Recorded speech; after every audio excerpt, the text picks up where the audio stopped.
নমস্কার বন্ধুরা, Itu kitchen home চ্যানেলে আপনাদের সবাইকে স্বাগত।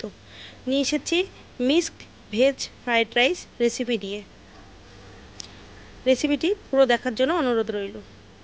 এখানে আমি কাজু কিশমিশ ভেজে নিচ্ছি আর কিছু চিনেবাদাম ভেজে তুলে নিচ্ছি।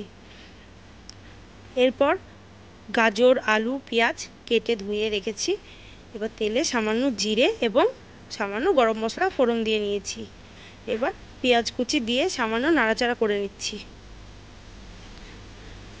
এবার পরপর আলু কুচিগুলো দিয়ে সামান্য নাড়াচাড়া করে নেব।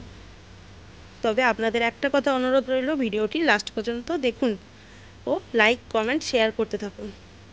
এরপর আমি গাজর কুচিগুলো দিয়ে দিচ্ছি, দিয়ে নাড়াচাড়া করে নেব, নাড়াচাড়া করে ভেজে নেব।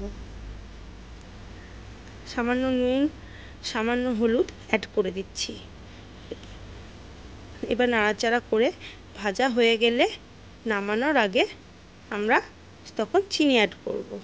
সামান্য চিনি অ্যাড করে নিচ্ছি আমাদের পরিমাপ মতো। আপনারা আপনাদের পরিমাপ মতো দিতে পারেন, প্রয়োজন মতো আপনারা আপনাদের চিনি ইউজ করবেন। এবং চিনি এবং ড্রাই ফ্রুটসগুলো মিক্স করে নিচ্ছি। এবার মিক্সচারটা একসঙ্গে মিক্স করে আমি খানিকক্ষণ নাড়াচাড়া করে মিক্সচারটা এই অবস্থায় আমি নামিয়ে নিচ্ছি। এবার অন্যদিকে আমি ভাত করে রেখেছি, ভাতের মধ্যে সামান্য নুন ও হলুদ দিয়ে করে রেখেছি। এটা আমি প্লেন ঘরের রাইস নিয়েছি, আপনারা যে কোনো বাসমতি রাইস বা গোবিন্দভোগ চাল ইউজ করতে পারেন। এবার সামান্য ঘি কড়াইয়ে দিয়ে ভাতগুলো দিয়ে দিচ্ছি এবং ভেজে রাখা সবজিগুলো অল্প অল্প করে মিক্স করছি।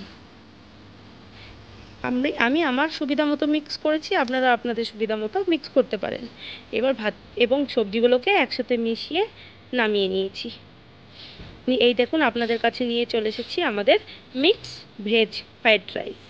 এবার গরম গরম ডিমের কষা সাথে আমি সার্ভ করেছি। আপনারা মাংস, খাসির মাংস, মুরগির মাংস, পনির সবকিছুর সঙ্গে খেতে পারেন।